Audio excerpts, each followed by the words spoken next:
Good evening and welcome back to the sleep journey. Today, let your shoulders drop, let your breathing slow, and let the night feel wide and quiet. Somewhere out beyond the calm of our sky, a small rock is tumbling through space, and it's carrying something unsettling, something that feels like poison. They call it 3I Atlas, and when astronomers studied its light, they paused, because the spectrum didn't whisper. It spoke clearly. Hydrogen cyanide, not a trace, not an ambiguous blur, a confirmed signature. The same molecule tied to World War I trenches, now trailing through our solar system like exhaust from a distant cosmic engine. And NASA said, we were safe. 50 million kilometers. That's the distance they pointed to. They said the solar wind would strip the material away. They said, and they were probably right. Probably. But there's a part they didn't emphasize. Every safety statement rests on one assumption, that the debris is passive, that it's only drifting, that it has no ability to do anything but follow the rules. And if that single assumption is wrong, everything changes. Stay with me, because we're about to lay out the scenarios, from a harmless meteor shower to something far worse. If this uncertainty is pulling at you the way it pulls at me, subscribe, so you'll hear the moment anything shifts. And if you want to, share your location, your local time, and your gut feeling. Are we hearing the full truth, or only the version they want us to hear? Part 1. The cyanide problem nobody can unsee. Right now, there is still that rock, turning end over end and leaking something toxic into the dark. Its name is 3I Atlas. It sounds bureaucratic, because it is. 3I means the third confirmed interstellar visitor. Atlas is the survey system that spotted it. But the name doesn't capture what made this visitor unforgettable. What made it unforgettable was the chemistry. Spectroscopy confirmed hydrogen cyanide in the debris cloud trailing behind it. Not trace amounts. Not uncertain signals. Verified. Real. Drifting through the solar system, like exhaust from a silent engine. And if you're a chemist, this might not shock you. Hydrogen cyanide shows up in space all the time. It's simple. One hydrogen, one carbon, one nitrogen. It forms naturally in cold molecular clouds. Comets can carry it. Some asteroids can too. It's organic chemistry doing what it does. Nothing exotic. Nothing supernatural. Just carbon and nitrogen binding in the dark. But if you're anyone else, the word cyanide feels heavy. It carries history. It carries the trenches of World War I, where soldiers choked in poisonous clouds. It carries execution chambers. It carries spy stories, a bitter pill hidden in a tooth. Cyanide is not only a molecule, it's a loaded word. And when NASA and the European Space Agency talk about 3I Atlas, they don't say it's dangerous. They say it's irrelevant. They say the cyanide doesn't matter. They say Earth is safe. But notice the framing. They don't say the cyanide isn't real. They don't say it isn't toxic. They say irrelevant. That's a very specific word. Irrelevant means the chemistry exists, but the behavior cancels the threat. Irrelevant means safety depends on what the debris does, not on what it is. And that's where the quiet assumption hides. The assumption that the debris cloud is passive, that it's only drifting, that it obeys the familiar rules, celestial mechanics, solar wind stripping, radiation pressure, like every comet tail we've ever studied. But what if it doesn't? Language matters. In science communication, call them organic molecules, and people think of the building blocks of life. Call it cyanide, and people think of chemical weapons. Both can be technically accurate, but they create completely different emotional worlds. Scientists prefer the softer version because it causes less alarm. But alarm isn't always irrational. Sometimes alarm is pattern recognition. Sometimes your brain is doing exactly what it was built to do, noticing when something feels off. And here is what feels off. We've seen comets before. We've watched them spill gas and dust. We've watched them fragment and flare. We've catalogued their chemistry. Methanol, carbon monoxide, ammonia, water vapor, common, expected, routine. Hydrogen cyanide isn't unheard of, but it isn't the headline. It's not the molecule you'd choose if you were trying to make a comet, but it is the molecule you might choose if you were trying to make something else. Something that could drift through vacuum, survive solar radiation, and still deliver a payload that matters when it reaches an atmosphere.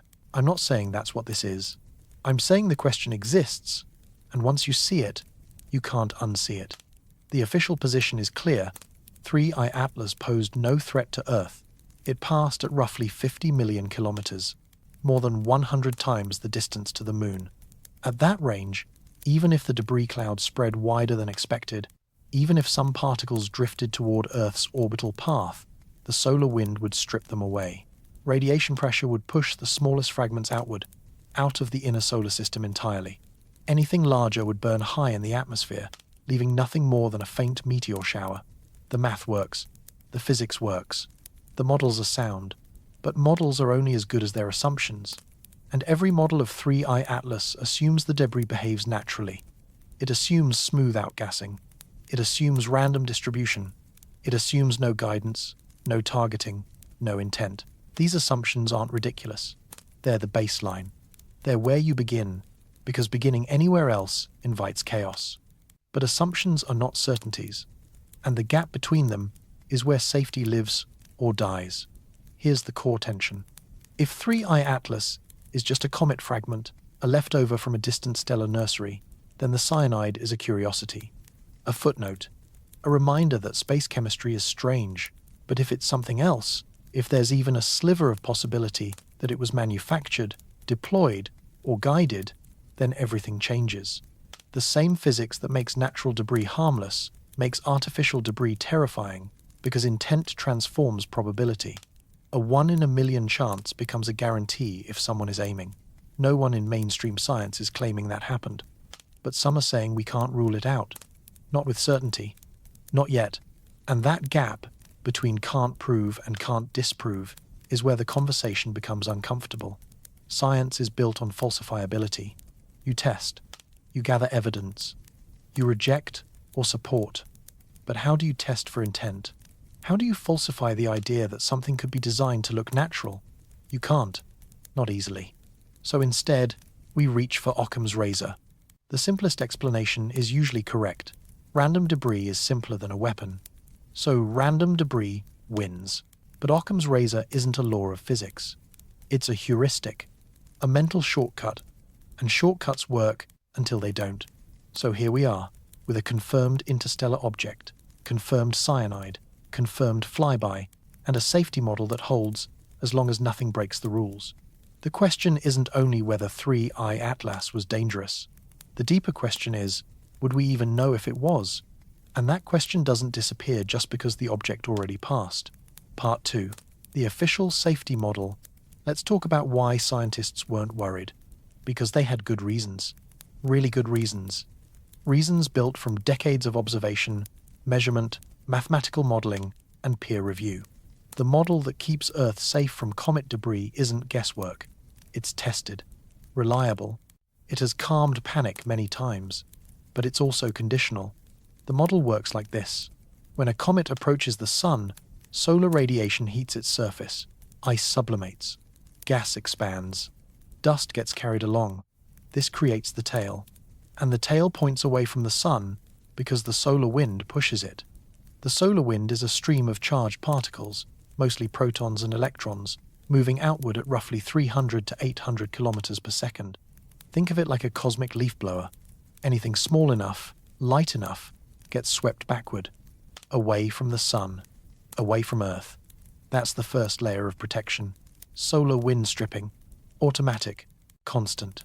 No intervention required, as long as the sun keeps shining, and it will, for billions of years.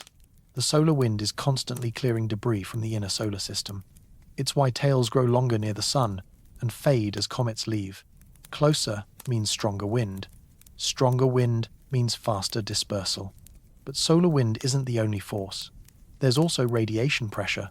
Light itself carries momentum. When photons hit a dust particle, they transfer a small push.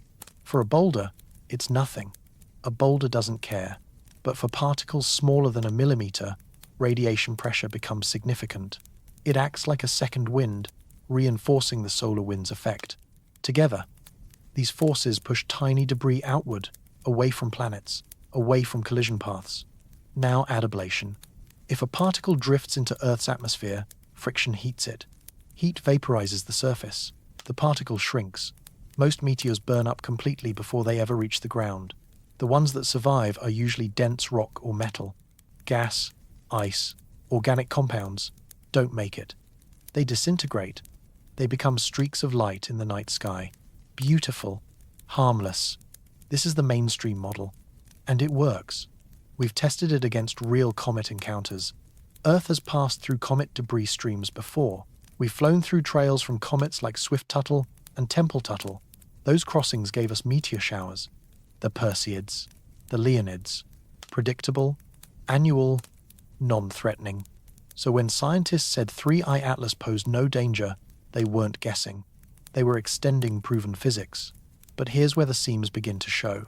The model assumes smooth, isotropic outgassing, meaning gas expands evenly in all directions, like a balloon. But real comets don't always behave that way. Sometimes they produce jets, concentrated streams erupting from specific vents. Jets can push debris in unexpected directions. They can create clumps, dense pockets that don't disperse as quickly as models predict. And then there's fragmentation.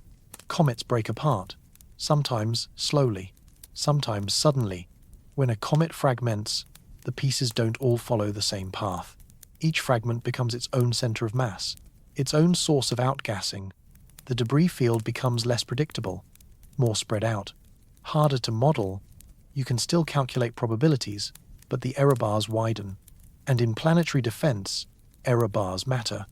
A 1% chance is very different from a 0.01% chance. Both sound small, but one is 100 times larger. The model also assumes we know the mass loss rate, how much material the object sheds per second. Get that wrong, and everything downstream shifts. You underestimate tail density. You misjudge how far debris spreads. You assume safety, where there might be risk. Mass loss rates are inferred from brightness curves and spectroscopy. Educated estimates. Good estimates. But still, estimates. And here's the key.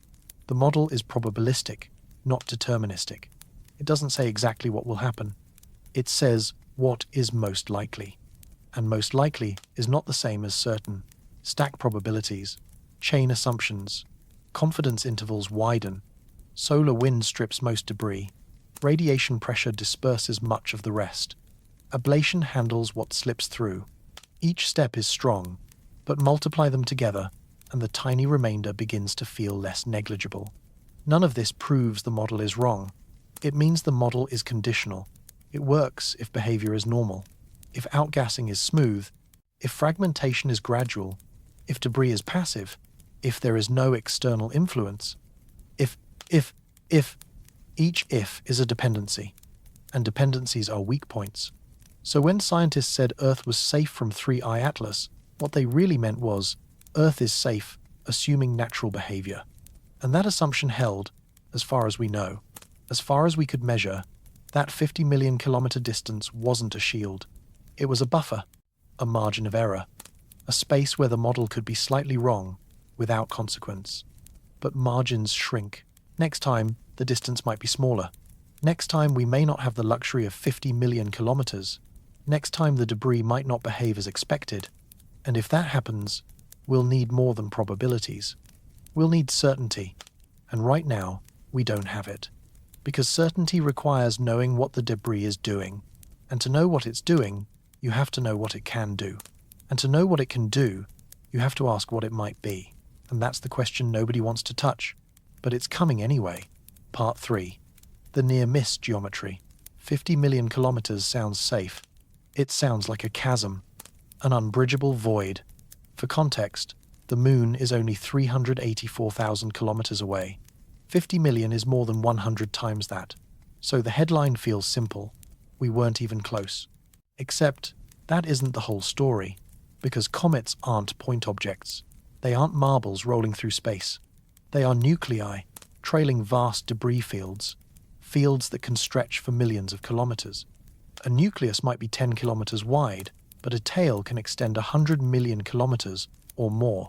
Comet Hyakutake, observed in 1996, displayed a tail measured in the hundreds of millions of kilometers, longer than the distance from the Sun to Jupiter. So when we say a comet passed at 50 million kilometers, we're measuring the nucleus, not the tail. not the debris field, not the diffuse cloud of gas and dust fanning out behind it like smoke from a train. And tails don't travel in straight lines. They curve, they spread, they fragment into filaments. Solar wind pushes, gravity pulls, radiation pressure bends. The result is less like a jet contrail and more like a river delta. Multiple streams, multiple branches, some dense, some sparse, some predictable, some drifting into unexpected orbits. Earth has crossed comet tails before.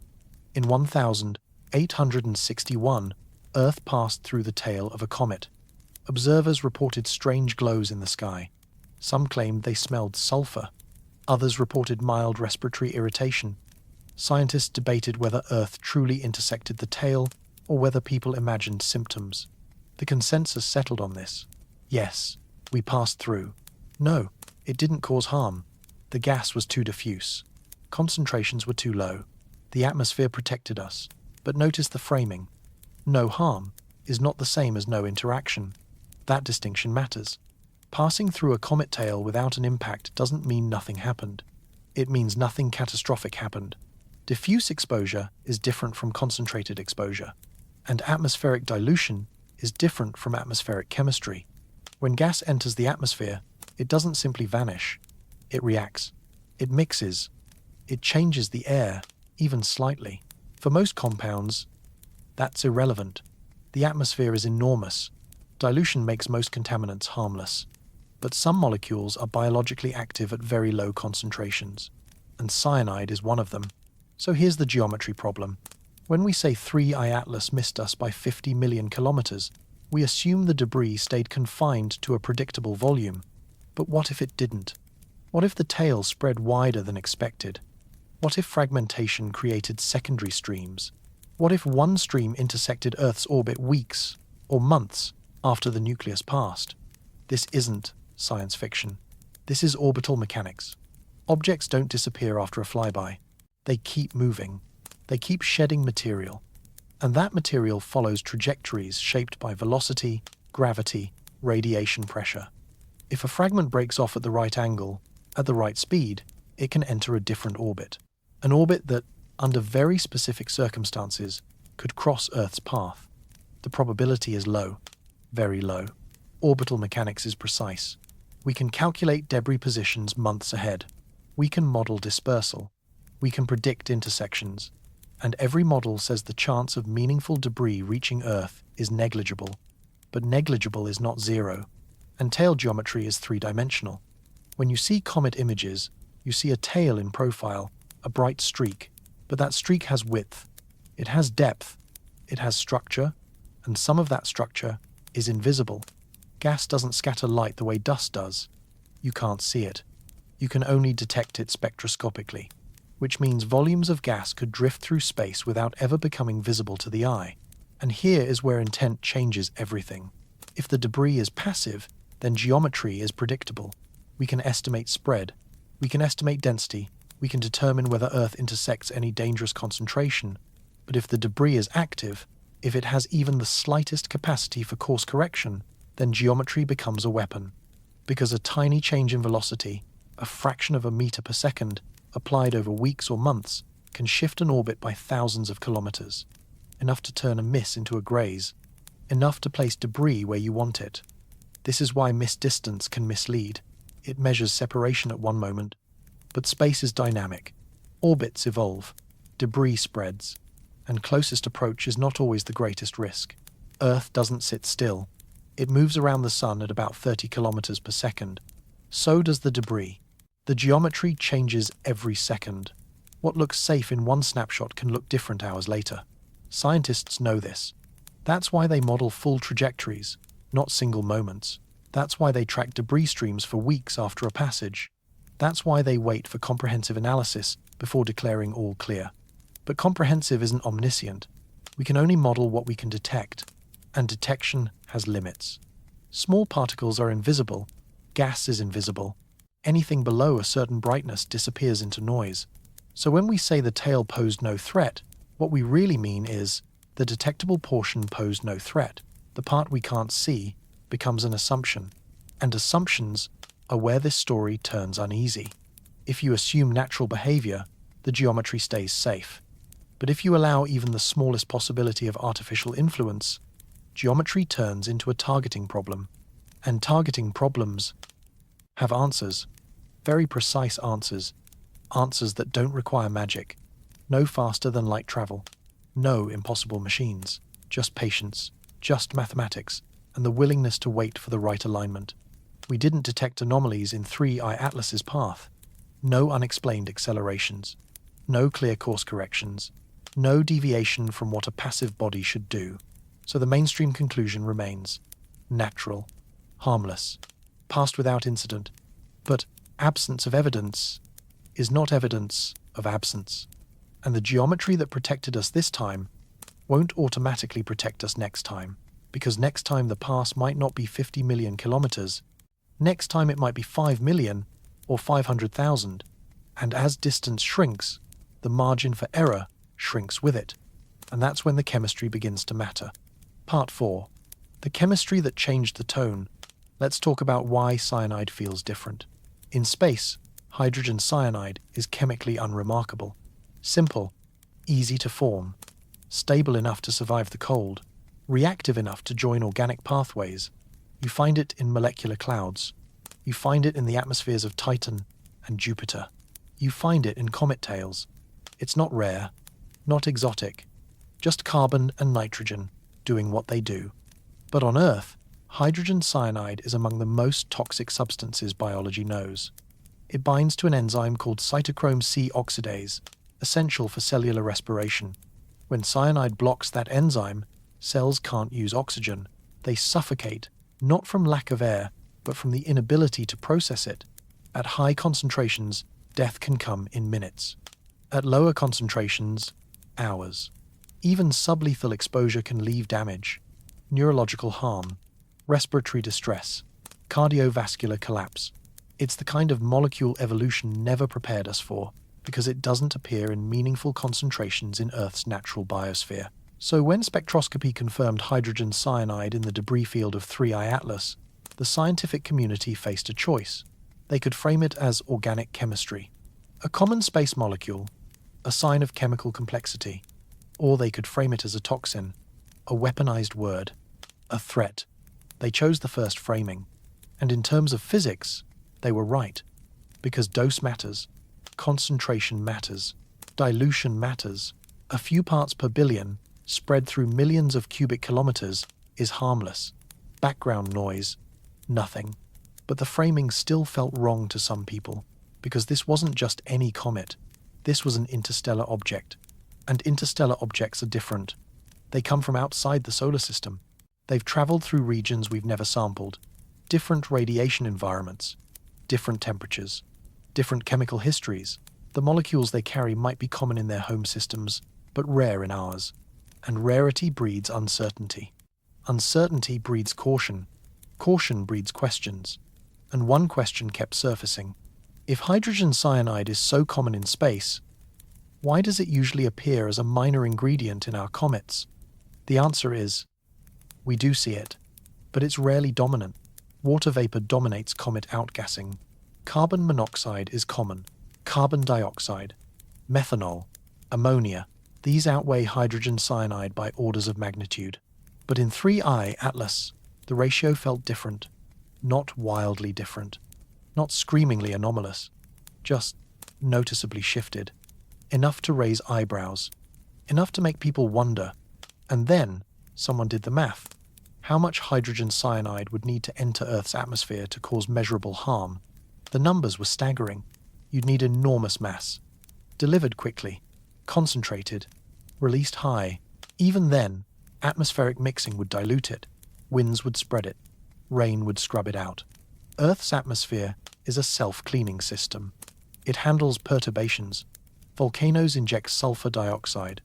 Wildfires inject carbon monoxide. Impacts inject vaporized rock. And the atmosphere recovers.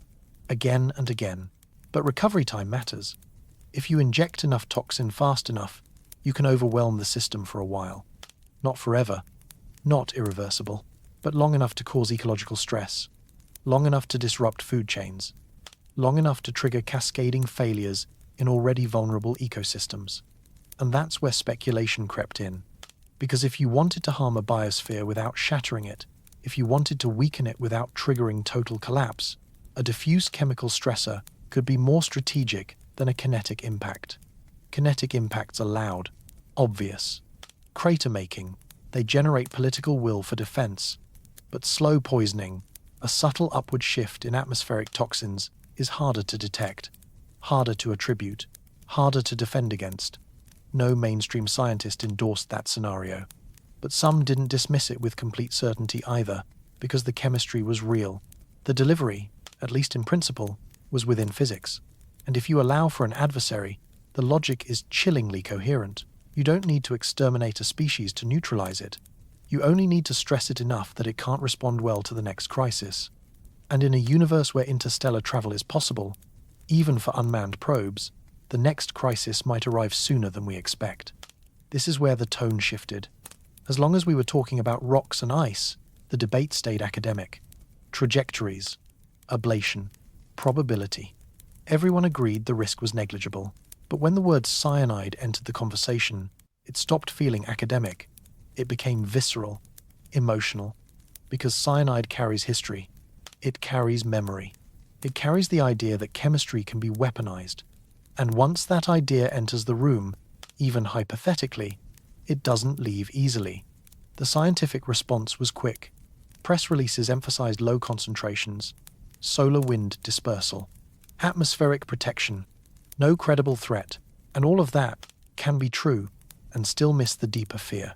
Because the fear wasn't only about 3I Atlas, it was about precedent. If one interstellar object can carry cyanide, others can too. And if we're detecting more interstellar visitors each year, if the catalogue is growing, if the galaxy is more crowded than we assumed, then eventually we'll meet something that doesn't behave the way our models expect. And when that happens, the chemistry won't be a curiosity. It will be the variable that decides survivability. So the tone changed, not officially, not in textbooks, but in hallway conversations at conferences, in late-night emails, in the quiet sense that maybe we've been asking the wrong question. Because the question isn't whether space is dangerous. We already know it is. The question is whether the danger is random. And if it isn't random, if there's even a small chance it could be deliberate, then planetary defense needs a rethink. And that rethink begins by ranking outcomes, best to worst, harmless to unthinkable, because somewhere on that ladder is the truth, and we need to know which rung we're standing on. Part 5. Ranking the scenarios, best to worst. Let's build the ladder from the bottom up, from benign to catastrophic. Each rung is a possible outcome if debris from an interstellar object reached Earth, not 3I Atlas specifically. That moment has passed. But the next one, or the one after that, because there will be more, detection rates are climbing, and the chemistry of future visitors is anyone's guess. Scenario 1. A harmless meteor shower. This is the baseline. What happens when Earth passes through diffused debris? Tiny particles, mostly dust and ice, enter the atmosphere at high speed. Friction heats them. They vaporize. They become streaks of light. People make wishes. Astronomers take notes. No one is harmed. This is the most likely outcome by far. It has happened before. It will happen again. The physics is well understood. The risk is effectively zero. Scenario 2. An inert bolide impact. A larger fragment, meter scale, or bigger, survives long enough to strike the ground. If it lands in the ocean, you get a violent splash. If it lands in desert, a crater. If it lands near people, localized destruction. Buildings can collapse. People can be injured or killed. But the damage stays confined to a region, a disaster, not a planet-wide ending. It's unlikely, because most objects break apart. But it's possible, and it has happened. Chelyabinsk in 2013 is a reminder. Injuries, shattered glass, shockwaves, local chaos, global curiosity. Scenario 3. Upper atmosphere cyanide release. Now chemistry steps forward. Suppose a fragment contains a meaningful amount of hydrogen cyanide. Suppose it doesn't burn cleanly. Suppose it releases gas high up, 20 to 50 kilometers above the surface. At those altitudes, mixing can be slower. the gas can linger. It can spread sideways before it descends. Depending on the amount, you could see elevated cyanide levels across a wide region. Not instantly lethal, not everywhere, but enough to stress ecosystems, enough to affect migratory birds, enough to disturb marine food webs once rain carries dissolved compounds into oceans. This scenario is speculative, but not forbidden by physics. The key variable is quantity. How much cyanide would you need to cause measurable harm? Most estimates suggest a lot. Thousands of tons delivered quickly. That's more than a typical fragment would carry. But interstellar objects may not be typical. They come from unfamiliar chemical histories. So while it's unlikely, it's not categorically impossible. Scenario 4.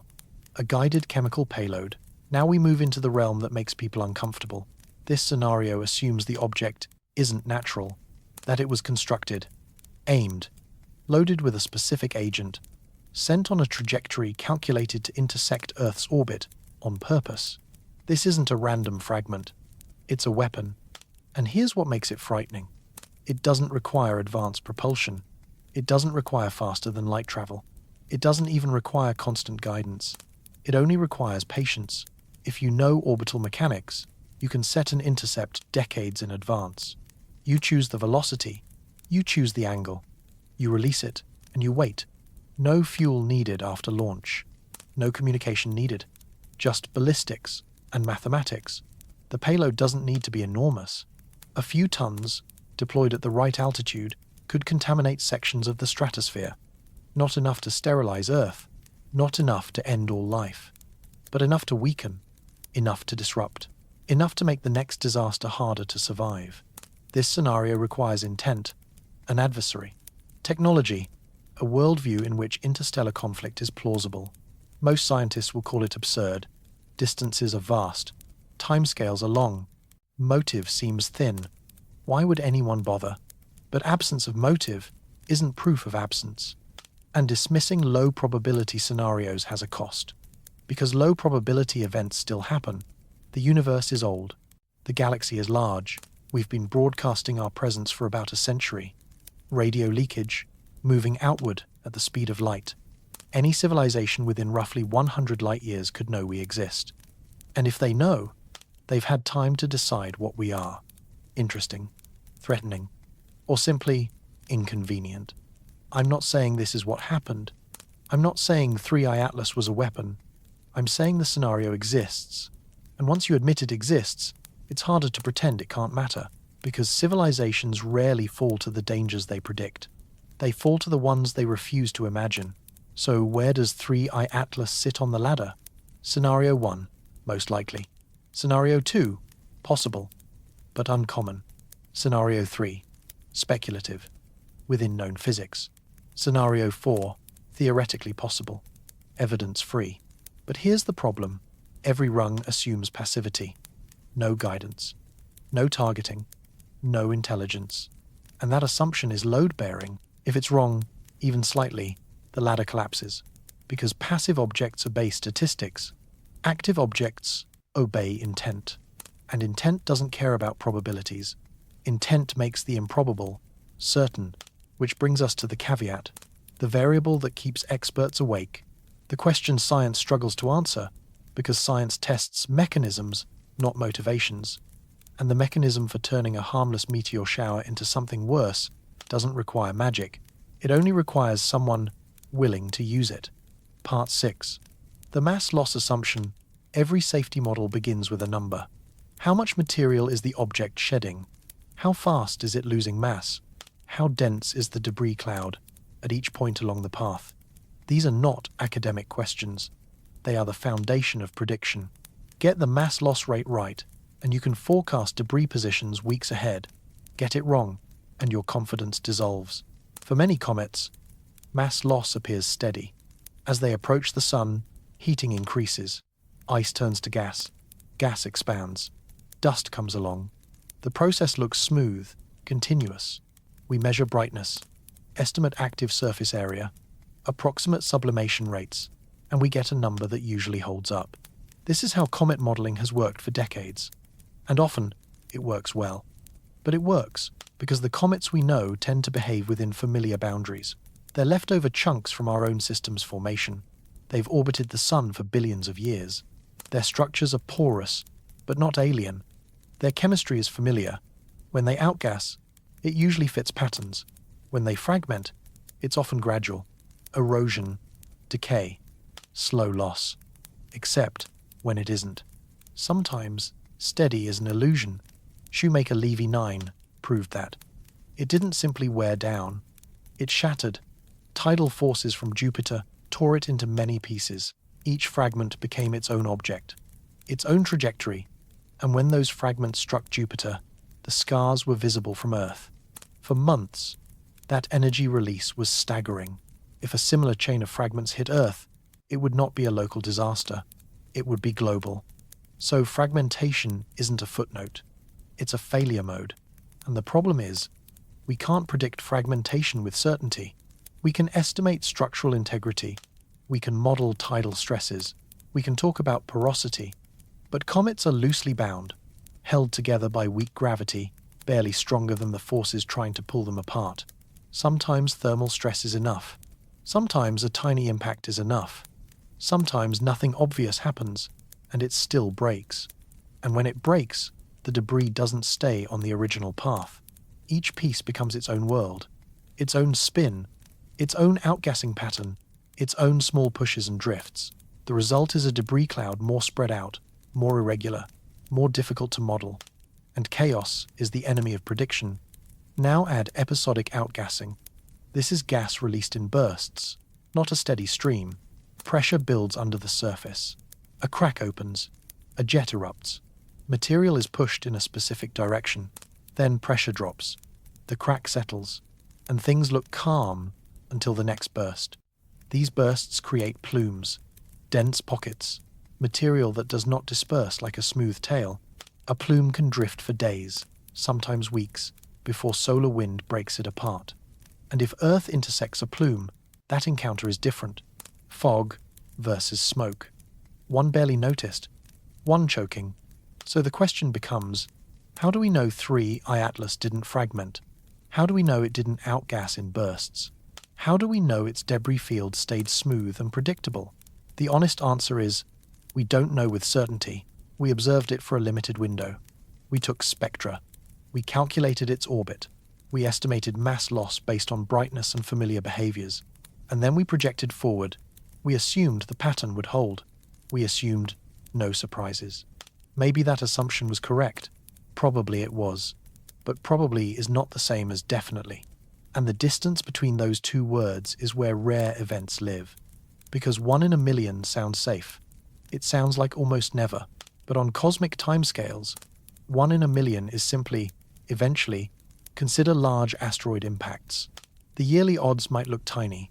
Yet over billions of years, tiny odds become inevitability. Not if, when. And the same logic applies to repeated encounters. If we detect enough interstellar objects, if we track enough debris interactions, eventually we meet the outlier. The one that doesn't behave, the one that breaks the model, and when the model breaks, averages won't save you. Averages describe populations, not the one object in front of you. The average comet behaves. The average tail disperses. But individual bodies do not care about the average. They respond only to the exact forces acting on them in that exact moment. And if one variable slips outside the expected range, the individual outcome can be severe, even when the average outcome is benign. And that is why planetary defense is so hard. Because you can't only model what usually happens, you have to prepare for what rarely happens too. Rare doesn't mean impossible. It only means infrequent, and infrequent events are exactly what a calm model can miss. Because calm models are built for typical behavior, typical shedding, typical dispersion, typical physics. But space doesn't promise typical. Space only promises math, and math allows outliers. That's why the mass loss rate matters so much. It isn't just a number on a chart. It's the hinge of every forecast. If the object loses material steadily, the tail stays smooth, the density stays low, the danger stays theoretical. But if the loss happens in spikes, or in one sudden fracture, then your prediction window narrows. and your uncertainty expands. And uncertainty is not just an academic discomfort. Uncertainty is where risk hides, because the difference between a gentle meteor shower and a concentrated plume is not a philosophical difference. It's dose, it's altitude, it's timing. It's whether Earth crosses a thin mist or a thick pocket. And here's the quiet problem. A plume doesn't have to be large to matter. It only has to be dense enough, in the right place, at the right time. A narrow corridor of debris intersecting Earth's atmosphere can produce a regional effect, even if the overall tail is enormous and diffuse. Because Earth doesn't sample the whole cloud. It samples a slice. A moving slice at 30 kilometers per second. That's why the phrase missed by 50 million kilometers can be comforting and incomplete. It tells you about the nucleus. It tells you about a single point. But the tail is not a point. A debris stream is not a point. A delayed plume is not a point. And a delayed plume can arrive late. Days later, weeks later, even months later, depending on how the material was released. This is where timing becomes the hidden variable. Because an object passes once, but the debris it sheds keeps moving. It keeps orbiting. It keeps evolving. Small particles get pushed. Large fragments get pulled. Gas expands and thins. Dust spreads into filaments. And every one of those changes alters the chance of intersection. And still, we return to the same foundation. The mainstream safety picture works. Solar wind disperses. Radiation pressure pushes. Atmospheric ablation burns. Most of the time, that's enough. But the safety picture is built on what we can measure. And measurements have limits. We cannot track every grain. We cannot map every invisible puff of gas. We cannot see what falls below our detection threshold. So we fill in the gaps with assumptions. Reasonable assumptions. Scientific assumptions. But assumptions are not the same as observations. And that distinction matters most when you're talking about rare events. Because rare events are exactly where assumptions fail first. Not because the assumptions are foolish, but because they were never designed to cover every possibility. So what do we do with that? We do what science always does. We build scenarios. We rank them. We test what can be tested. We watch for patterns. And we accept that certainty is a luxury we don't always get. But we can still be smart. We can still decide what to monitor. We can still choose what questions matter most. And that brings us back to the one factor that changes everything with a single shift. Distance. 50 million kilometers gave us a cushion. A wide buffer where the model could wobble and still land on safety. But if a future interstellar object passes closer, that cushion disappears. And when the cushion disappears, the tail becomes more than a light show. The chemistry becomes more than trivia. Because in a close pass, the undetectable portion becomes more important. A slight misread of mass loss becomes a large misread of density. A small error in release timing becomes a different intersection window. And the line between harmless and stressful moves closer to us. So the real lesson of 3i Atlas may not be what it did. It may be what it taught us to pay attention to. Not only trajectory, not only closest approach, not only brightness curves, but behavior, consistency, pattern changes. The subtle signs that a tail is not smooth, the subtle signs that shedding isn't steady, the subtle signs that our model inputs might be wrong by just enough to matter. And if that feels unsettling, good. Not panic, not fear, just awareness. Because awareness is what lets you prepare without losing your calm. And in the quiet of night, calm preparation is the best kind. Part 7. What we should watch next. Not headlines, not rumors, not the loudest voices, but the measurable signals, changes in non-gravitational acceleration, unexpected brightness spikes, unusual ratios in outgassed molecules, fragmentation events, jet activity, and, above all, repeated patterns across multiple visitors, because one strange object can be dismissed as an outlier, but repeated strangeness becomes data. And data is where the story stops being speculation. Because if interstellar visitors keep arriving, and if some carry unfamiliar chemistry, and if some behave in ways that strain our models, then the question shifts again. Not, is space dangerous? We know it is. But what kind of danger are we dealing with? Random or patterned? And that question is the one that keeps the night sky from feeling purely peaceful. You have to model the far edge of the curve, the rare cases, the anomalies, the moments when everything that can go wrong does. And by definition, those moments are poorly constrained. We don't have clean data on them because they haven't fully happened in front of us yet. So, we extrapolate from theory, from simulations, from educated estimates, and educated estimates are only as strong as the assumptions beneath them. Assume steady mass loss, and you get a smooth dispersal. Assume burst like outgassing, and you get plumes. Assume fragmentation, and you get chaos. Each assumption leads to a different forecast. And sometimes, you don't learn which one was true until after the moment has passed. So when scientists said 3I Atlas posed no threat, they were speaking about the average case, the most likely path through the possibilities. And they were right. But most likely is not the same as certain. And that difference matters because what ends civilizations is rarely the average scenario. It's the one outside the center, the one that lives at the tail. And if our defenses are optimized for the average, then the rare case becomes the fatal one. Here's the part that chills people. Rare events don't announce themselves. They look ordinary until they don't. And by the time you realize you're no longer in the average, it can be too late to adjust. You're already committed. The debris is already on the way. The only question becomes, were your models good enough? Did your assumptions hold? Was your margin of error wide enough to contain reality? And if the debris is protected, if the gas doesn't disperse the way it should, that margin can collapse quickly. Part 7. Can gas be shielded in space? In a vacuum, gas disperses. That's basic physics. Release a puff of molecules, and it expands. It thins. It becomes diffuse. Within a short time, it can fade into the background until it's barely detectable. It's why comet tails thin out. It's why clouds don't stay dense forever. Solar wind pushes material. Radiation pressure accelerates it. An empty space gives it room to spread until it blends into the interplanetary medium. But physics has edge cases, and one of those edge cases is confinement by magnetic fields. Magnetic fields can trap charged particles. That's not speculation. It's how the Van Allen belts work. Earth's field captures protons and electrons and holds them in ring-shaped regions. They spiral along field lines, bounce between magnetic poles, and remain confined far longer than free motion would allow. They can stay trapped for years, sometimes longer, all because a magnetic field can create a kind of bottle, a structure where charged particles behave differently than they do in open vacuum.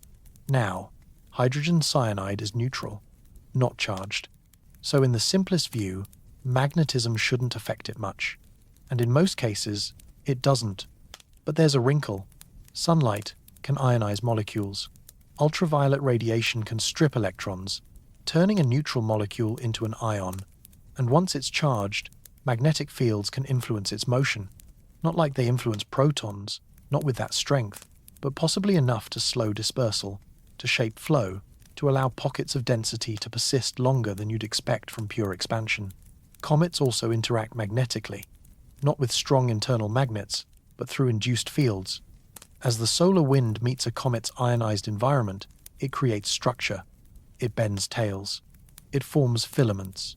Observers have seen these patterns for a long time. In photos, comet tails show streamers, rays, and sudden disconnection events where part of the tail snaps away and reforms.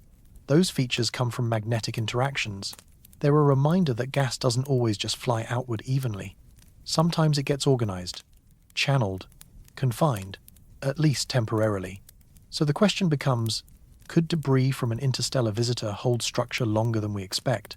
Could magnetic effects from the object or from local space weather slow dispersal enough to preserve pockets of higher density cyanide? The mainstream answer is no. Fields are too weak. Confinement is too temporary.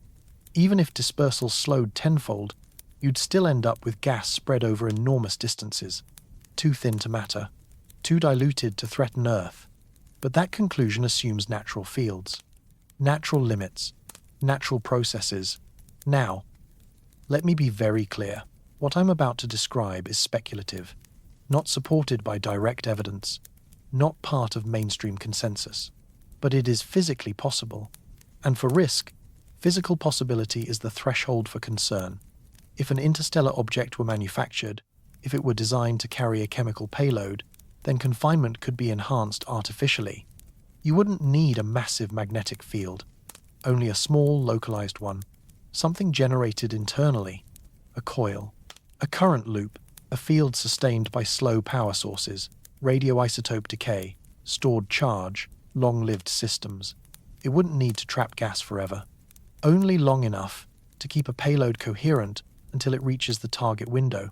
And because space is so empty, and because there is no friction the way we know it, even weak influences can accumulate over time.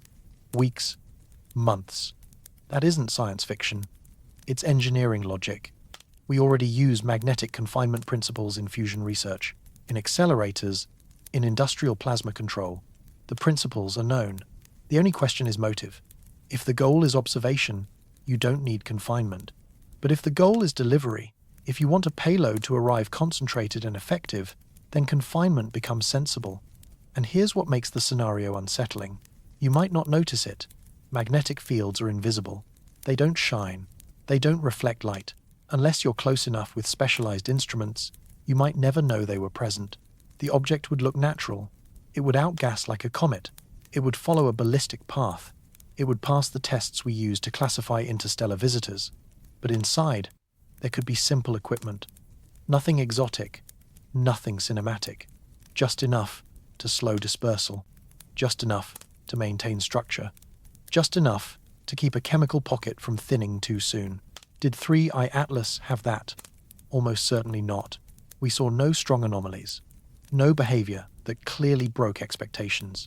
But there's another discomfort. We weren't looking for this. Not really. We were looking to confirm what we already believed. Natural object. Natural chemistry. Natural dispersal. And when you search for a pattern you expect, you often find it. That's confirmation bias. And it can exist even in careful science. Not because scientists are careless, but because the unexpected is hard to test. It requires questioning assumptions, testing ideas you don't like, giving attention to possibilities that sound absurd, and absurd possibilities rarely get funded. They rarely get telescope time. They rarely get welcomed into peer review. They get labeled fringe, then ignored. But ignored doesn't mean impossible, and for existential risk, impossible is the only truly safe word. If something does not violate known physical laws, it remains on the table, not because it's likely, but because the cost of being wrong could be too high. So, can gas be shielded in space? Naturally, for short periods, yes. Artificially, for longer periods, also yes. Is there evidence this happened with 3I Atlas? No. But absence of evidence is not evidence of absence. And once you ask about shielding, the next question arrives quietly. Can it be guided? Part 8. The Loeb caveat.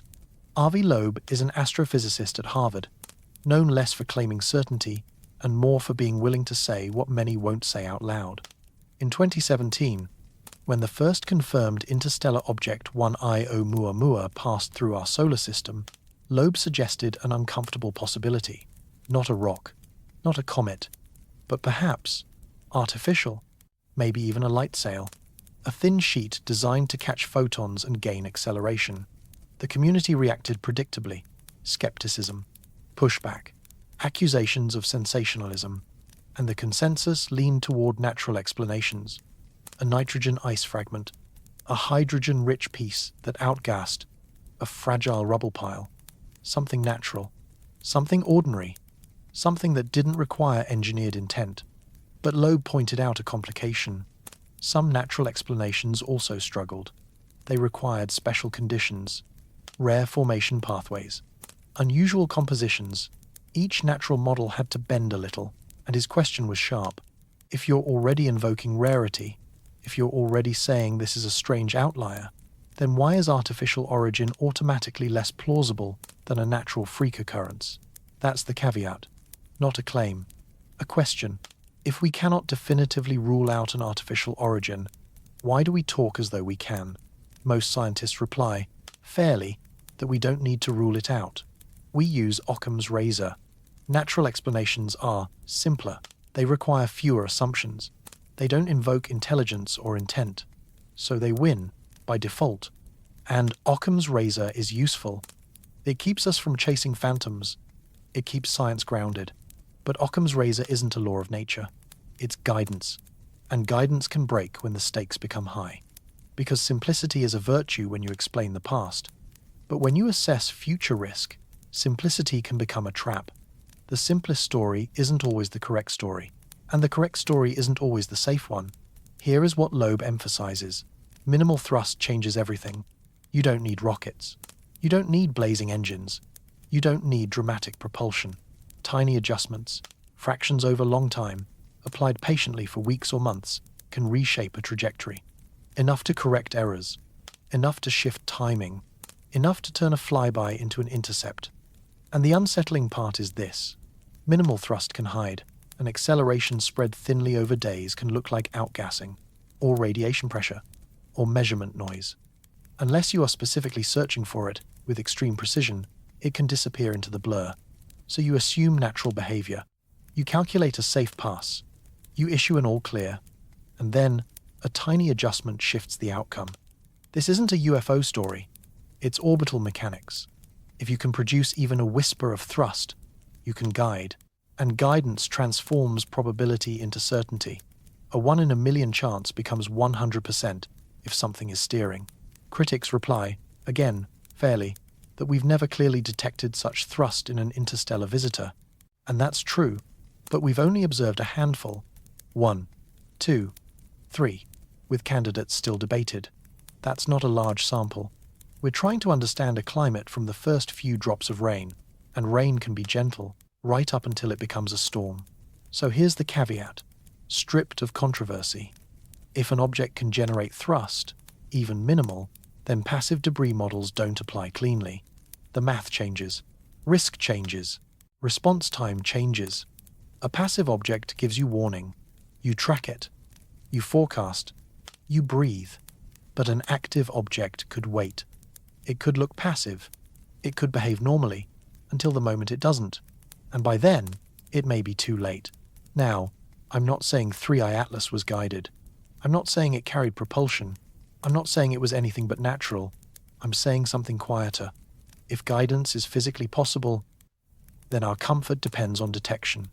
And detection depends on what we choose to look for. And that returns us to the same gentle, unsettling truth. Space doesn't need to be hostile to be dangerous. It only needs to contain rare events we aren't prepared to recognize until they're already close. And right now, we're still learning what normal even means for interstellar visitors. We're early in the story, early in the data, early in the catalog, so the wisest posture is not panic. It's attention, it's humility, it's better instruments, better models, and better questions. Because the moment we assume we already understand the storm is the moment the storm surprises us. And if an object can hide its intent behind natural-looking behavior, then the only real defense is to stop relying on a single, comfortable assumption, to widen the margin, to prepare for the tail of the distribution, to take the rare case seriously before it's the only case that matters. What I'm really saying is this. We didn't truly confirm it. We treated the object as passive. We ran the passive debris model, and the model returned one calm word, safe. But if the starting assumption is wrong, then the ending conclusion has no weight, and we have no clean way to verify that assumption, no way to prove the object could not generate thrust. We can only show it did not show obvious thrust. And obvious is not the same as none. That is why the Loeb caveat matters, not because it's likely, but because it's difficult to disprove. You can't demonstrate an object is definitely passive. You can only fail to catch active behavior. And failing to catch something is not the same as it not existing. It's an observational limit, a blind spot, a quiet gap where uncertainty waits. And uncertainty is exactly where risk likes to hide. Because risk is probability multiplied by consequence. Low probability, with enormous consequence, can still equal serious risk. And when the consequence is planet-scale contamination, even a small percent feels too large to ignore. So the question isn't really, was 3i Atlas guided? The question is softer and sharper. Would we know if it was? And right now, the answer is no. Not with certainty. Not unless the guidance was unmistakable. Not unless someone wanted us to notice. If someone wanted a payload delivered quietly, making it appear natural would be step one, and that leads to the uncomfortable distinction, the difference between debris and a weapon, between accident and intent, between a rock that happens to carry poison and a container designed to deliver it. Because containers don't drift by accident. They are made. They are aimed. They are released on purpose. And purpose changes everything. Part 9. Manufactured debris versus random debris. Random systems follow statistics. Patterns emerge when you watch long enough. Flip a coin 1,000 times, and the result clusters near the middle. Roll dice for hours, and every face returns again and again. Look at enough comets and asteroids and visitors, and their traits gather into normal ranges. Chemistry, density, speed, trajectory. And 3I Atlas mostly sat inside those ranges. The chemistry felt unusual, but it wasn't impossible. The speed matched what you'd expect from an interstellar traveler. The path fit gravitational dynamics. Nothing shouted artificial. Nothing broke the laws we know. So the statistical story sounded simple, natural, random, a fragment thrown out of another system, drifting through the galaxy, passing near Earth by chance. But coincidence is a strange word. Sometimes it's just a label we place on patterns we haven't learned to explain. Two people in the same shirt at a party, coincidence. Arriving at the same minute, still coincidence. But add the same haircut, the same shoes, the same rare watch. Eventually, coincidence stops being the easiest story. At some point, coordination begins to feel more plausible. And that's the trouble with rare events. They look like coincidence until you widen the view, until you look for timing, for alignment, for sequences that must happen in a precise order. If the story depends on timing, and timing depends on geometry, and geometry depends on a chain of moments, then coincidence may not be enough. So what would manufactured debris look like? Here's the unsettling answer. It would look exactly like natural debris. That would be the entire design. You don't build a device and make it obvious. You make it blend. You build it to pass the same tests astronomers rely on. Spectroscopy. Dress it in ice and dust and rock. Trajectory. Keep it ballistic. Outgassing. Let it vent like a comet. Shape. Make it rough and irregular. And the only difference would be inside. Hidden. A core that isn't ice. A structure that doesn't sublime away. A payload that waits for the right moment to release. From tens of millions of kilometers away, you would never know. Now, why would anyone do this? Why would an intelligence capable of interstellar travel send a chemical threat toward Earth? The answers range from strategic to beyond our ability to imagine. Maybe to weaken before contact. Maybe to test defenses. Maybe we're not even the target. Maybe we're collateral in a conflict we can't see. Maybe the payload wasn't meant for us at all. Maybe Earth is a waypoint, a dumping ground, a quiet test site. Or maybe there is no motive we can understand. Maybe intent doesn't come packaged in human reasons. Trying to infer it could be like asking why gravity pulls. It just does. But here's the practical point. You don't need to understand motive to assess danger. You only need to recognize capability. And the capability to build disguised debris is not exotic. It's basic engineering.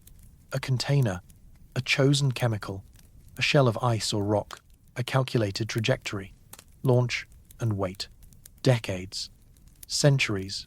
Time doesn't matter. Space is patient. If the math is right, the object arrives where and when you planned. That isn't fantasy. That's ballistics. Humans have done versions of this for millennia. Arrows, catapults, missiles. Only the scale changes. Not across a battlefield, but across light years. Not minutes of flight, but ages. Still the same principle. Aim. Release. Account for gravity. And this is where it becomes uneasy. If you aim across light years, you don't need constant guidance. You need a good starting vector. Once you've left the launch star's deep gravity, interstellar space is quiet. No air, no friction, no weather. You coast. If you aimed well enough, you arrive close enough. But real targeting is never perfect. Small measurement errors stack. Gravitational nudges from passing stars add noise. By the time the projectile enters the target system, it might be off by millions of kilometers. If your target is a star, that margin is fine. If your target is a planet, in a specific orbit, at a specific moment, that's much harder.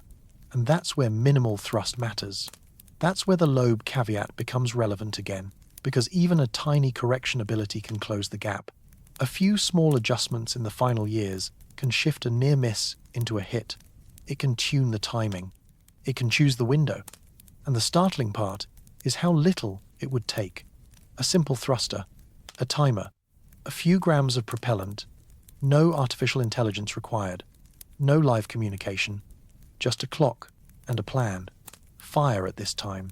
Change velocity slightly, then go quiet again. Look natural, blend in. From our perspective, it would still resemble a comet. We would read the spectra.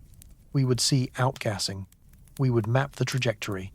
We would label it natural. We would compute a safe miss distance. And we would never know the difference unless we went close. Close enough to see structure, close enough to drill, close enough to find the parts that don't belong. But we don't send probes to every visitor.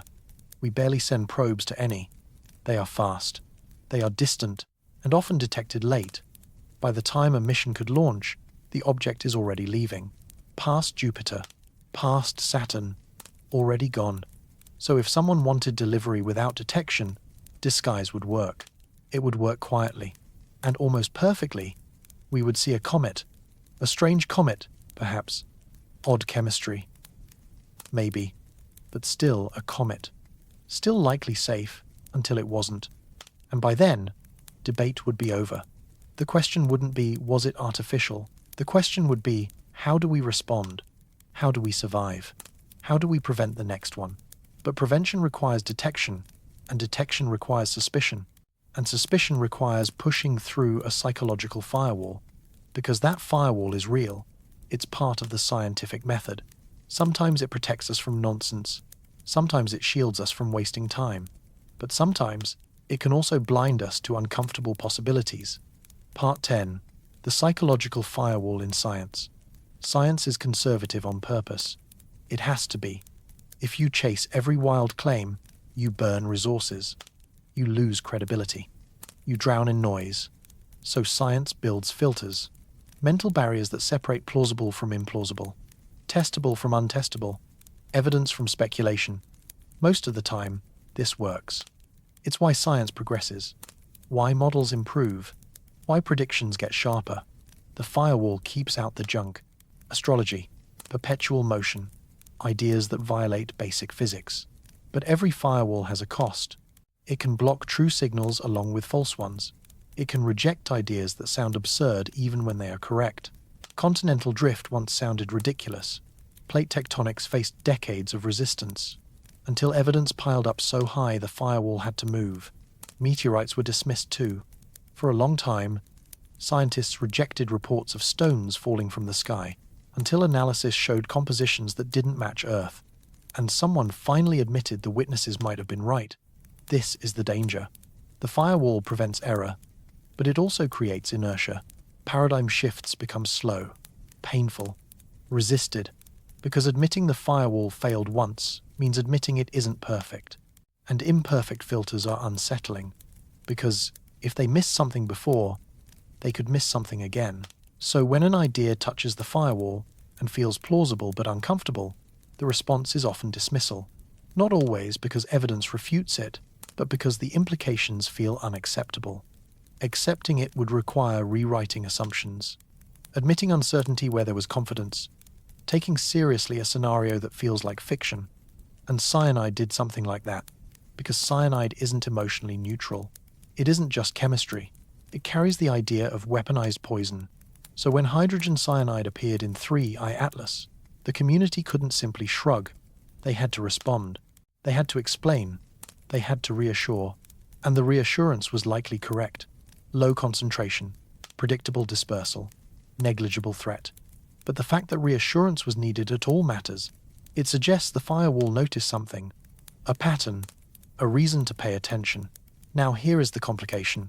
Internal debate is not public messaging. Scientists argue constantly. They challenge assumptions. They test each other's models until they break. but they do it privately. In labs, at conferences, in peer review, the public sees the polished consensus, a confident statement that everything is fine. Most of the time, that's appropriate. People don't need the mess. They need the best conclusion. But sometimes the mess is the story, because uncertainty is where decisions live, where risk is weighed, where precautions are taken or missed. If the public hears only all clear, they never see the caveats, the assumptions, the places where fine depends on variables we can't measure. And one of those variables is intent, because science doesn't test intent. Science tests mechanisms, data, models, predictions, but intent is not a mechanism. It's motivation. It's woven into the method itself. And sometimes it saves us. It keeps us from chasing noise, but sometimes it also keeps us from seeing risk until risk is already close. Part 10. The psychological firewall in science. Science tends to move carefully, on purpose. It has to. Because if you follow every strange idea, every exciting speculation, every claim without solid backing, you lose time. You drain resources. You weaken trust. So, science builds a filter, a mental firewall, a way to separate what can be tested from what only sounds dramatic, a way to keep attention on evidence, on falsifiable questions, on models that can be checked, and most of the time, it works. That's why knowledge accumulates. That's why our predictions improve. That's why our maps of the universe sharpen with each decade. The firewall blocks the obvious dead ends, the claims that ignore physics, the alluring stories with no measurements underneath. But every filter has a price, because it can reject real signals too. It can discard true ideas simply because they sound wrong at first. Think about continental drift. For years, it felt absurd. Continents don't move. Except, they do. It took time. It took evidence piling up. It took generations of resistance before the firewall finally opened. And meteorites were similar. In the 1800s, many scientists waved away reports of stones falling from the sky. People saw them. Farmers picked them up. Villagers told the same story again and again. And still the official view was no mechanism, folklore, superstition. Until chemistry and careful analysis made it undeniable, these rocks didn't match Earth. And eventually, someone had to say, maybe the witnesses were telling the truth. That's the danger of a firewall. It protects against error, but it also creates inertia. It makes big shifts slow, uncomfortable, resisted, because to admit the filter rejected something real is to admit the filter is imperfect, and an imperfect filter feels frightening, because if it missed once, it could miss again. And if it's missing something now, the consequences could be serious. So what happens when an idea reaches the firewall, and it's not obviously impossible, but it's unsettling? Often, it gets dismissed. Not because the data cleanly destroys it, but because the implications feel unbearable. Because accepting it would force a rewrite. It would pull uncertainty into places we prefer to keep calm and certain. And cyanide did that. Because cyanide isn't emotionally neutral. It isn't just a chemical formula. It carries history. It carries fear. It carries the idea of weaponized chemistry. So when Spectra suggested hydrogen cyanide in 3I, Atlas, the community couldn't simply shrug. They had to answer. They had to contextualize. They had to reassure. And the reassurance made sense. Concentration matters. Dilution matters. Dispersal matters. At the levels implied, the risk was effectively negligible. But here's the subtle point. The very act of addressing it suggested the firewall noticed something. Not proof of danger, but a signal worth calming, a pattern worth framing carefully. And that leads to the next complication. Private debate isn't the same as public messaging. Scientists argue constantly. They push each other. They stress test assumptions until they crack. But most of that happens quietly. In labs, in conferences, in peer review. What the public sees is the final shape. The consensus, the clean statement, everything is fine. And most of the time, that's appropriate. Because people don't need every messy draft of the process. They need the best conclusion available. But sometimes, the uncertainty is the story. Because uncertainty is where decisions live. It's where risk is weighed. It's where preparation is chosen or postponed. If the audience hears only confidence, they never see the caveats underneath. They never see the assumptions holding the conclusion in place. And one of those hidden assumptions is the hardest one of all: intent. Science is built to test mechanisms, to ask, does the data fit the model? Do measurements match predictions? Can we falsify this idea? But intent isn't a mechanism. It isn't a measurement. It's motivation. And motivation doesn't show up in a spectrum line unless it leaves behavior behind. So the calm statement safe can be both true and conditional. True for what we measured, true for what we could detect, true for the model, as long as the assumptions hold. And that's exactly why this topic lingers. Because the assumptions are quiet, and quiet things are easy to overlook until they matter. And motives don't leave fingerprints in a spectrum. They don't glow in a brightness curve. They don't show up as a clean data point on a telescope screen. So when scientists say an object is natural, what they're really saying is simpler. The measurements match what nature can do. The behavior fits familiar processes. Nothing in the data demands a manufactured explanation. But that is not the same as proving that nothing artificial is possible. Not conclusively. Not without getting close. And we almost never get close. We watch from far away. We collect light. We track position. We compute an orbit. And then we infer. Inference can be brilliant. It can be accurate. It can be enough. But it still isn't proof. And the space between inference and proof is exactly where the firewall sits. It's the place where uneasy questions get stuck. Questions that feel inappropriate to ask. Questions that sound like the opening line of a conspiracy thread. And yes, most conspiracy theories collapse under scrutiny. But history teaches an awkward lesson. Sometimes the most unbelievable claims were dismissed first, and only accepted later when evidence forced the door open. MK Ultra, Tuskegee, Watergate, all once labeled paranoia, until documents and testimony made denial impossible. So the gentle question becomes, what is the firewall protecting us from today? What idea is being pushed away, not because the evidence destroys it, but because the implications feel too heavy to carry? In this story, it's this thought: maybe intelligence is not rare. Maybe we are not alone. Maybe the galaxy is crowded, and not every neighbor is kind. Because if intelligence is scarce, then interstellar objects are just objects. Rock and ice, chemistry and sunlight, gravity and chance. No intent, no strategy, no reason to worry beyond physics. But if intelligence is common, if there are many civilizations within 1,000 light years, then the statistics shift. The odds that someone has noticed our noise, our radio leakage, our bright, artificial signatures begin to rise. And if that chance is not zero, even if it is small, then the firewall can become a weakness, because the firewall is designed to ignore low probability stories. And low probability, high consequence stories are exactly the ones you can't afford to ignore. So here is the real challenge. How do you take an unsettling possibility seriously without abandoning rigor? How do you prepare for a scenario you don't fully believe without wasting everything on it? How do you speak about uncertainty without turning curiosity into panic? The first step is simple and quiet. You admit uncertainty exists. You stop pretending the firewall is flawless. You remember science is a process, not a verdict. You accept that some risks cannot be measured cleanly yet.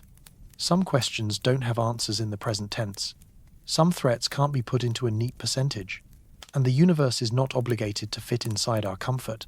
The pattern we've been watching, interstellar objects, unusual chemistry, near passes, might be random.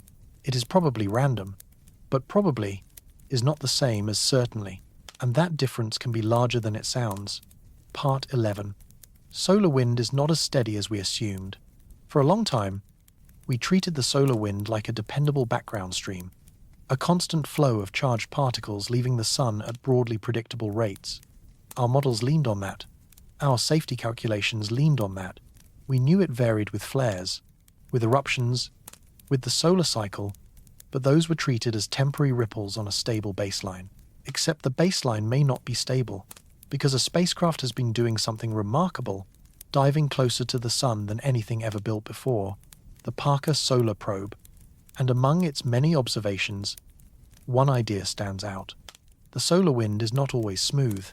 It can be textured, turbulent, structured, with pockets where density dips, regions where speed changes, and features that don't always match what older models expected.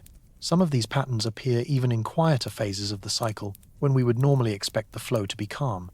And that matters, gently, but deeply, because stripping depends on strength. If the wind is thinner, if it slows, then its ability to scatter dust and gas can weaken. Particles that would have been swept away may linger longer. Gas that would spread quickly may take more time to fade. This doesn't erase our models, but it can narrow the margin of error, because many models assume that even the weaker wind conditions are still strong enough to protect Earth. But if there are brief windows where the wind is weaker than expected, then protection becomes conditional, time-dependent, sensitive to timing.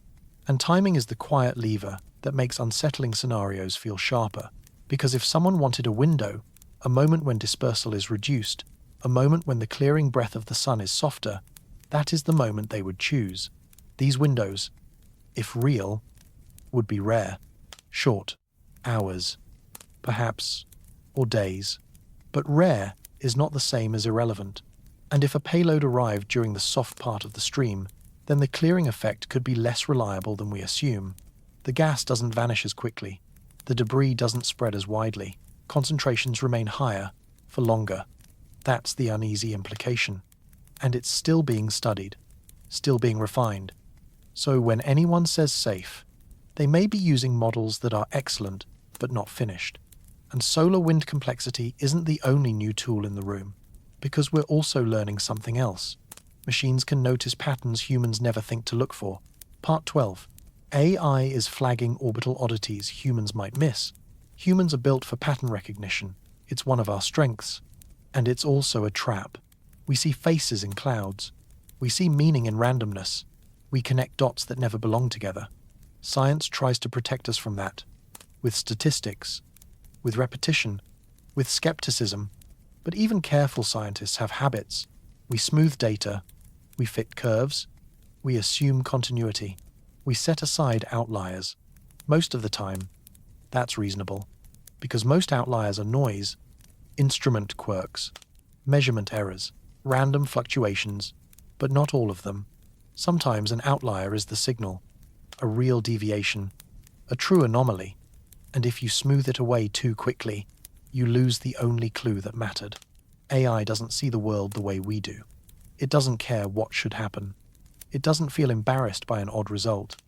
It scans the raw patterns and flags what doesn't match the statistical texture, quietly, coldly, without ego. That's why machine learning is being used to recheck orbital records, to look again at tiny accelerations, minute drifts, subtle deviations. Sometimes the answer is ordinary: outgassing, radiation pressure, tidal effects. Refine the model and the anomaly disappears. But not always. Some discrepancies linger. Not proof of anything artificial, just a reminder that unexplained means we don't know yet. It can mean missing physics. It can mean missing data. It can mean a wrong assumption. Or, in the most unsettling corner, it can mean behavior that looks like control. And here's the limitation. AI can point, but it can't interpret. It can say this object is different. It can't say here is why. That still requires people, and people are still shaped by the firewall. So when an algorithm flags a strange deviation, the first response is often to doubt the tool. Check the training set. Check calibration. Assume the machine is hallucinating a pattern. Sometimes that skepticism is wise, but the soft question remains: what if the signal is real? What if the deviation persists, even after every known force is accounted for? Then we face a choice: investigate or wave it away as noise. And that choice matters, because the next visitor might be less dramatic than cyanide. It might look perfectly ordinary, right up until an AI notices a tiny nudge, a faint acceleration, a pattern that doesn't fit. And by then, all we may be able to do is watch it pass and wonder. This is already happening quietly. Researchers are using machine learning to revisit old data, past comet encounters, tail structure, outgassing cycles, trajectory fits. Most of what they find becomes clearer with better models. but a small fraction remains strange. And yes, 3i-style objects belong in that broader catalogue. Because AI doesn't care about consensus. It cares about the data. If the data bends, it will point to the bend. And someone will decide whether the bend matters. Because interstellar objects are not only being seen more clearly, they may simply be more common than we used to believe. Part 13. Interstellar visitors may not be rare anymore. In 2017, the first confirmed interstellar object arrived. Oumuamua. It was fast, strange, and gone before we could truly study it. But it was real, undeniably from elsewhere. Then, in 2019, Borisov appeared. It lingered longer. It behaved more like a comet. It outgassed. It formed a tail. Its chemistry looked familiar enough that many people exhaled. Maybe these things are just debris. Maybe they are mostly ordinary. Then came the third confirmed visitor in this narrative. 3i. Atlas. Still explainable. Still consistent with nature, but carrying chemistry that felt heavier to say out loud. And now, more candidates keep appearing in survey data. Not all of them are confirmed. Some become long-period comets. Some are local objects on odd orbits. But the trend is clear. We are spotting more. Why? 2 reasons. First, our surveys are better. We scan more sky. We detect fainter targets. We track faster motion. Second, the galaxy may have always been full of wanderers, and we are only now learning how to see them. Debris ejected from countless star systems, drifting through interstellar space, passing through our neighborhood more often than our old intuition allowed. We once imagined one visitor every few decades. Now some estimates suggest we could eventually identify dozens each year, maybe more. And for every object we detect, there may be many we don't. Too dim, too small, too fast. And that changes the math, because if these visitors are common, then their chemistry is not an anomaly. It's a sample we are only beginning to understand. Hydrogen cyanide in comet-like bodies might not be rare at all. It might simply be underreported because we have only been watching for a handful of years. We don't truly know what typical is yet. But here's the catch. Our safety models were built mostly for solar system comets, for the chemistry we already recognize, for the behavior we've tested repeatedly. If interstellar objects bring different ratios, different compositions, different patterns of shedding and interaction, then the models may need adjustment, not because the sky is suddenly hostile, but because our baseline assumptions were built on a smaller, older dataset. And if cyanide turns out to be common in this broader population, if a meaningful fraction of interstellar comets carry it, then safe becomes more conditional than we like to admit, because safe depends on dispersal, on timing, on distance, on the wind, on what we can detect, and on what we can't. And that is why this story keeps returning to the same quiet pressure point. We are only beginning to learn what kind of neighborhood we live in. And when you're still learning the neighborhood, the wisest thing you can do is watch closely and stay humble about what you assume. We know our local comets well. Centuries of sightings, catalogues, chemistry we can almost recite. They behave in ways that feel familiar. But interstellar comets aren't raised here. They've drifted for ages under cosmic rays. They've passed through crowded birth clouds. They've collected dust and ice from regions we've never sampled, not once. Their chemistry is a record, written in places our probes haven't reached.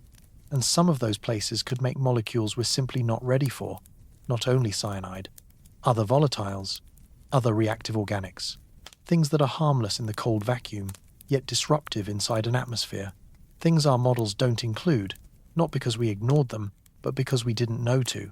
This is the normalization problem. We're beginning to suspect that strange may be ordinary, that weird might be the baseline once the sample gets large enough. The first visitors looked odd because we had no reference frame. Now more candidates appear. More confirmations follow.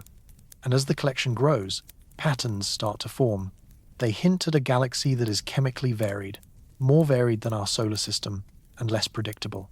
And unpredictability is the quiet enemy of safety, because safety relies on expectations, on reliable averages, on clear contingencies. But if each interstellar object carries its own recipe, its own structure, its own temperament, then the models become softer. The forecasts grow wider. Defense shifts from proactive to reactive. We're not fully there yet. We're still cataloging, still learning the normal, still building the first real database of what these visitors tend to be. But the direction feels clear. They're common, they're diverse, and they're not going away. Which means, at some point, we stop treating them like curiosities. We start treating them like weather, part of the environment, part of the background of space, part of the equation when we talk about planetary risk. Because if the stream is constant, then sooner or later, one passes close enough that debris matters, close enough that chemistry stops being academic, and close enough that the question of intent, if it ever becomes relevant, would suddenly feel urgent. And when that day arrives, we'll need more than telescopes. We'll need frameworks, policies, clear chains of responsibility, because right now, planetary defense is built for rocks, large, mindless rocks on calculable orbits carrying kinetic energy. But interstellar objects aren't only rocks, they're moving chemistry sets, traveling laboratories, and at least in theory they could be delivery systems. If our defenses don't include chemistry, if we ignore atmospheric contamination scenarios, then we may be guarding the wrong door. And that gap leads straight into the next uncomfortable chapter, Part 14. Planetary defense was built for impacts, not molecules. Planetary defense has a simple mission on paper: find the objects that could strike Earth, track them, compute their paths, and if one aims at us, deflect it, disrupt it, or prepare the ground response. It's a kinetic story. Energy, crater size, blast radius. These are measurable. These are modelable. These are the kinds of threats systems are willing to fund. And, to be fair, we've gotten good at it. Really good. We've mapped most large near-Earth asteroids. We've built warning pipelines. We've developed deflection concepts. We even tested the idea: a spacecraft, a deliberate impact, and an orbit changed. It worked. So yes, we can defend against rocks. But chemistry is different. What about a threat that isn't force, but composition? What about an object that misses Earth, yet still leaves something behind? A thin veil, a high-altitude release, a payload without a crater. Where is the plan for that? The honest answer is, there isn't one. Not a clear one. Because it doesn't fit neatly anywhere. Space agencies handle missions and tracking, not stratospheric toxicology. Environmental agencies focus on ground-level pollution, not contaminants delivered at 40 kilometers up. Public health responds to exposure, but not to cosmic sources arriving at orbital speed. Emergency management mobilizes after a declared disaster. Yet here, the disaster could be diffuse, quiet, and hard to define. So responsibility becomes blurry. And when responsibility is blurry, action slows. That's not a moral failure. It's structural. Impact threats are binary. Hit or miss. Clear event. Clear timeline. Clear aftermath. But chemical threats are gradients. They depend on concentration, altitude, seasonal winds, atmospheric reactions, dose and duration.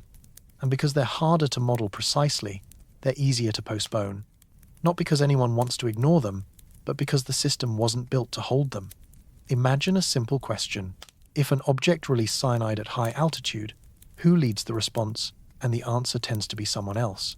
Which is another way of saying, no one. And when no one owns the problem, the window closes. Because by the time committees coordinate, the plume has moved. The opportunity to mitigate is gone. This isn't just cosmic speculation. It's how institutions behave when a threat crosses boundaries. Impact defense gets funded because it's easy to communicate. You can show craters. You can calculate casualties. You can point to ancient scars on Earth and say, not again. But atmospheric contamination from space is harder to visualize, harder to sell in a budget room. Funding prefers clean narratives. A rock is coming. We can push it away. Simple villain. Simple solution. But try explaining a diffuse chemical scenario. Error bars. Uncertain compounds. Probabilistic exposure. Probably in every paragraph. And without funding, there's no sustained research. Without research, no robust models. Without models, no protocols. And without protocols, we're left with one strategy: hope. Hope that the threat never arrives. And hope is not a plan. Policy drives funding. Funding builds capability. Capability buys time. Time is what keeps you alive during a novel crisis. If we don't invest in the atmospheric side of space risk, we stay vulnerable, not to impacts we've prepared for those, but to everything quieter, to gases, to dust chemistry, to invisible variables. And interstellar objects, by nature, carry everything else. They can be comets, they can be debris fields, they can be chemistry we've never modeled. And if we only track impactors, we might miss the real hazard, because the hazard might arrive without a direct hit. We have remarkable sensors for rocks. We can detect objects far out, model their paths months ahead, forecast close approaches with confidence. We can even plan years-scale responses. That infrastructure exists. But for chemistry, we don't even have routine monitoring at the altitudes that matter most. We lack rapid response spectrometry tuned for unknown compounds. We lack fast dispersion models that treat upper atmosphere dynamics like the primary battlefield. We lack clear medical protocols for exposure to unfamiliar toxins. We lack stockpiles, training, rehearsals. Not because people are careless, but because, until now, it has lived in the never-happened box. And that box is comfortable, because comfortable threats are dramatic. They make movies. They make charts. They make headlines. A cyanide-like contamination scenario is harder to put on a slide, harder to explain quickly, harder to promise results. It doesn't make a heroic story. It makes a slow, complicated story with too many depends. And so the research lags. And when research lags, response lags. And when response lags, we learn only after the fact. So the chain is simple. No funding, no models. No models, no plan. No plan, only improvisation. And improvisation is dangerous when the clock is fast. If interstellar objects are frequent, then eventually one comes close enough that debris matters, close enough that chemistry matters. And if that chemistry is unfamiliar, then we're not just solving a physics problem, we're solving an organizational problem in real time. And organizational problems often move slower than planets. Right now, we're strong against rocks, but weak against molecules. If we ignore contamination pathways, we protect the wrong category of threat. And interstellar objects don't fit neatly into our existing categories. They can carry volatiles. They can shed gas. They can seed the upper air without ever touching the ground. And none of that triggers the same alarms as an impact warning. So the first sign could be too late, which brings a quiet, practical question. If a close interstellar pass occurred and released an unknown compound at altitude, what do we do? Who speaks first? Who decides thresholds? Who issues advisories? Who owns jurisdiction? And if no one owns it, everyone hesitates. Hesitation is costly, because in a diffuse event, the most valuable resource is early clarity. But we don't even have baseline upper atmosphere sensing designed for novel toxins. We don't have rapid teams with instruments ready to deploy. We don't have rehearsed communication plans that can say we don't know yet without triggering panic. So we default to the old model. Track the rock, confirm it won't hit, declare it safe. And if the real hazard is chemical, the declaration doesn't protect us. It just calms us. We can see an asteroid millions of kilometers away. We can compute its trajectory, predict close approach, even estimate impact corridors. We have that skill set. But we can't easily measure a thin, high-altitude release of something we don't recognize in time to react. We lack the sensors. We lack the modeling pipelines. We lack the health playbooks. And we lack the habit of treating chemistry from space as a first-class risk. Because we've never had to. Because Earth has been lucky. Because space is vast. Because most passes are harmless. Because the scenario has remained theoretical. And theory is easy to postpone. Until it isn't. So the uncomfortable question becomes, was postponement wisdom or negligence? We don't know yet. And that yet is the point. So imagine a calm but urgent scenario. A new interstellar object is detected. It won't impact, but it will pass close. Within a distance where debris could matter, spectroscopy shows unfamiliar lines. Not just a known toxin, but something unclassified. The kind of signature that doesn't map neatly onto databases. Teams scramble. Chemists are contacted. Toxicologists are consulted. Models are started. But the object is fast. Days, maybe weeks, until closest approach. Not enough time to be fully confident. And then the most important question lands. Who is in charge? Who makes the call? Evacuations, airspace restrictions, health advisories, international coordination, and if the answer is unclear, agencies drift into their default lanes. Space agencies focus on orbit. Environmental agencies focus on ground. Public health waits for exposure data. Emergency response waits for a declaration. And while roles are debated, the window closes. Debris arrives. Chemistry mixes with the upper air. And only afterward do we learn what it was. This isn't a fantasy. It's what happens when novelty hits a system that was never designed for it. And the system wasn't designed because we assumed the risk was negligible. We assumed that if it doesn't hit, it doesn't matter. We assumed chemistry as a footnote. But assumptions are load-bearing. And if a load-bearing assumption fails, the whole structure can fall quickly. So you can feel why this topic keeps returning to the same core tension. We are strong where the threat is dramatic. We are weak where the threat is subtle. And subtle threats are the ones most likely to slip through the cracks between agencies, between budgets, between the categories we rely on to stay calm. Picture the confusion. An object approaches. The orbit is safe, so the headline is safe. But the chemistry is unclear. The altitude release is plausible. The dispersal window is uncertain. Then someone asks for jurisdiction, and the room goes quiet. Because no one wants to own a crisis they don't understand yet. So responsibility becomes a hot potato. And while it passes from hand to hand, the sky keeps moving. Scientists work desperately to name the compound. But naming takes time. Testing takes time.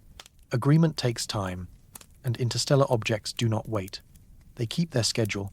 So by the time the world is ready to speak with confidence, the event is already behind us. We end up doing what institutions do best after the fact. We analyze. We publish. We promise improvements. And we hope the next one gives us more warning. That's why the who is in charge question isn't bureaucratic trivia. It's survival logistics. Because action requires leadership. Leadership requires mandate. Mandate requires planning. And planning requires believing the scenario is worth planning for. Right now. We planned for kinetic threats because they are easy to explain. But chemical threats may be easier to miss and harder to respond to once they begin.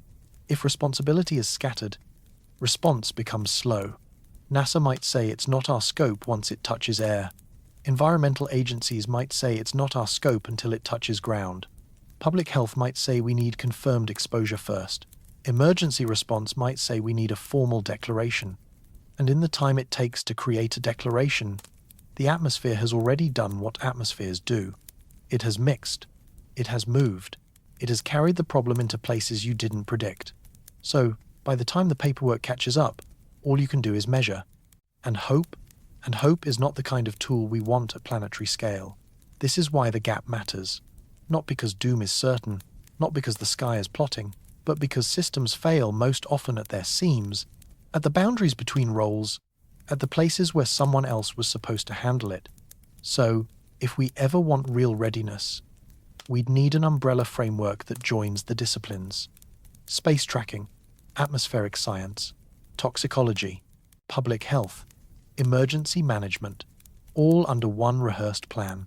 We have the pieces. We just haven't assembled them. And until we do, we remain optimized for the cinematic disaster, the impact, the crater, the shockwave, and less prepared for the quiet disaster, a slow, chemical stress, an ecosystem imbalance, a public health ripple that unfolds over days and weeks instead of seconds. It wouldn't look like a Hollywood ending. It would look like confusion, conflicting statements, delayed advisories, a sense, afterward, that we were reacting, not leading. And that's the heart of it. Novel threats expose structure. They reveal what we've practiced and what we haven't. They reveal what we funded and what we postponed. And our postponement is starting to feel risky for one simple reason. We already know interstellar objects can carry chemistry that makes humans flinch. We already know debris can be tricky to model. We already know the solar environment is more complex than old assumptions implied. We already know anomaly detection is improving and sometimes unsettling. We already know disguise, in principle, is possible. You don't have to call any of that a conspiracy to admit it changes the posture. It changes what preparedness should mean. When you stack these realities together, the picture becomes quieter, but not comforting. Not because catastrophe is inevitable, but because readiness is incomplete. We've been looking for the loud danger, the visible danger, and the next serious challenge might be invisible, molecular, diffuse, ambiguous. The kind of challenge that arrives with uncertainty attached and asks you to act anyway. And that's exactly why frameworks matter. Because a framework gives you a way to move before certainty arrives.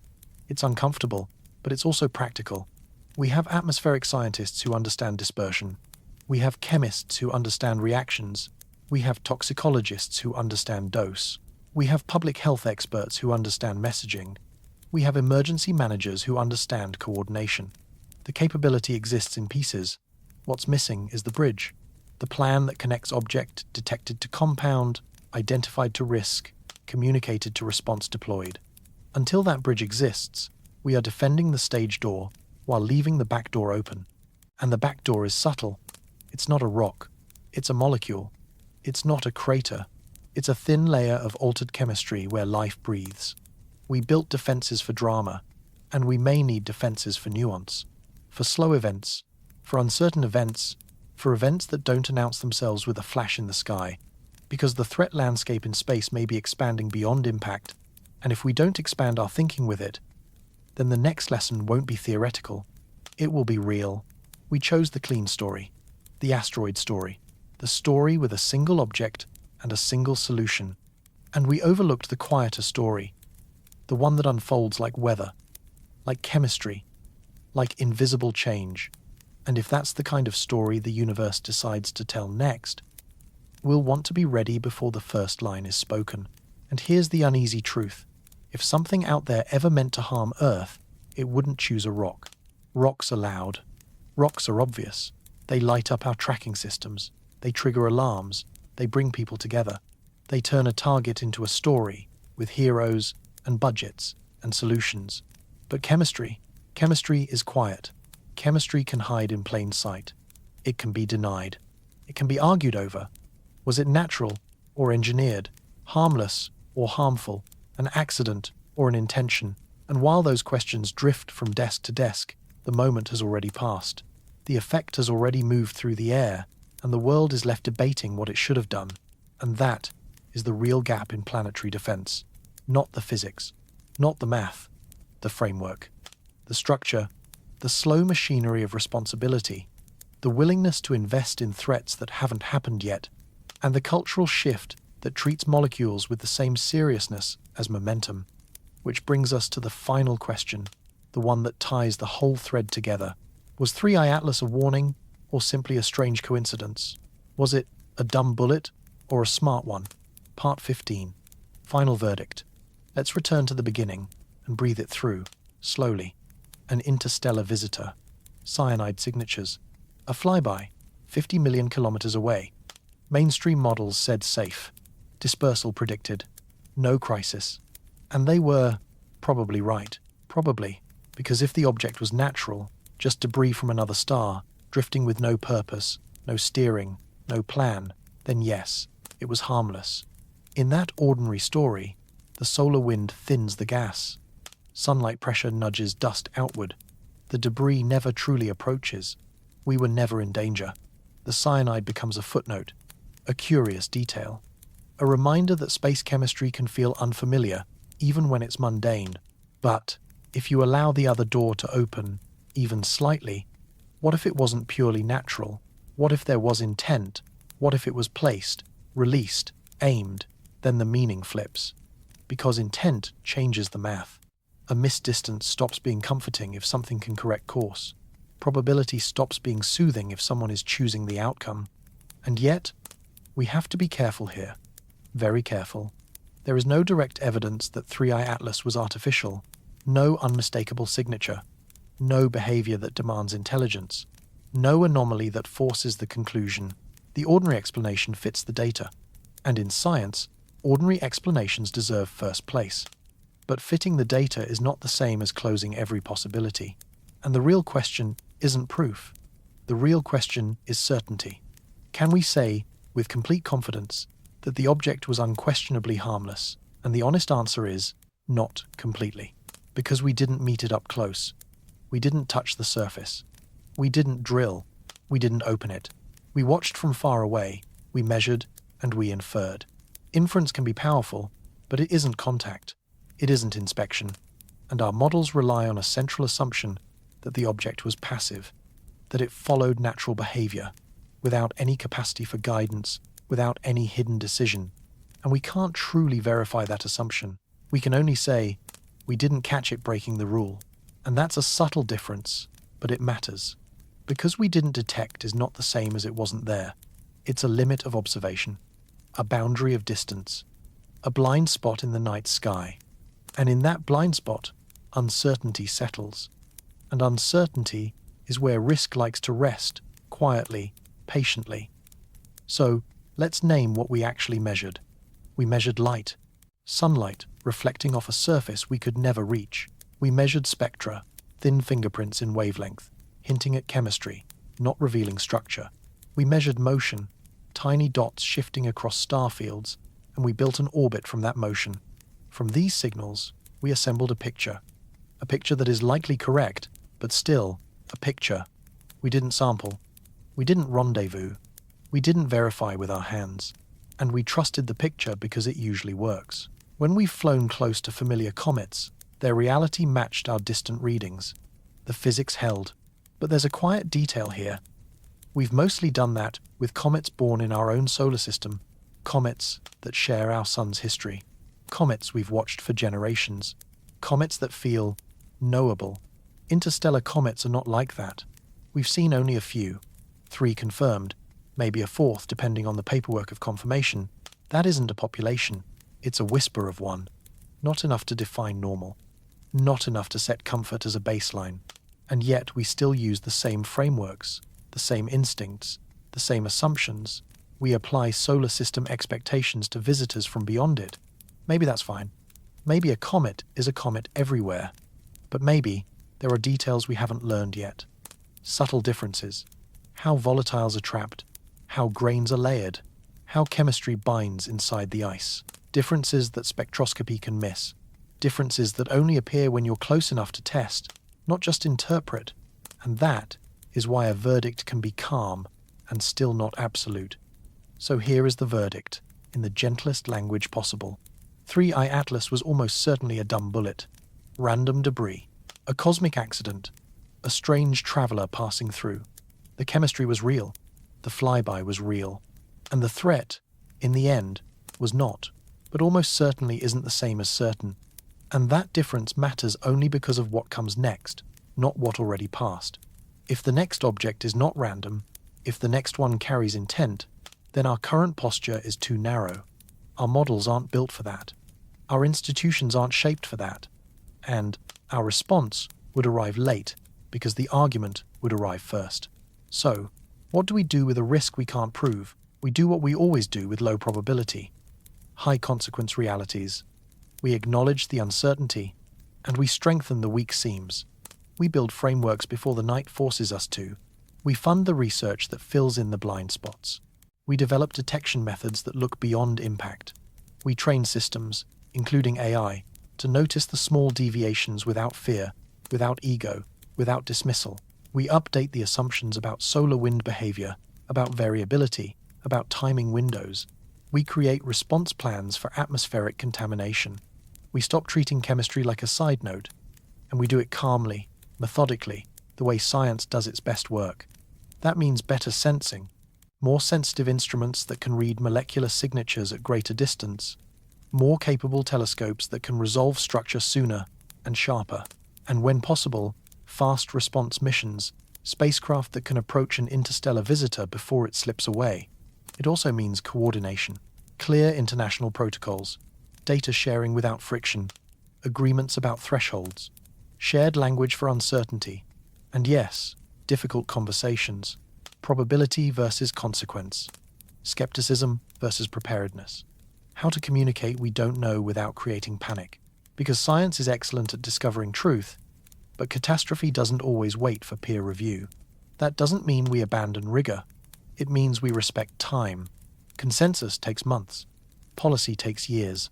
And some events arrive on shorter clocks, so we practice acting before certainty becomes comfortable. Not with fear, with preparedness. And we remain quietly vigilant because the sky is busy. We're seeing more debris, more visitors, more chemical variety. Sooner or later, something will behave differently. A deviation, a puzzling signal, a question we can't answer quickly. And when that moment comes, we should be ready to do more than watch, to decide, to act, to coordinate. Because 3i Atlas wasn't the first, and it won't be the last. The next one could be smaller, or larger, or closer, or stranger. It might carry different chemistry, or none we can detect, or something we've never seen.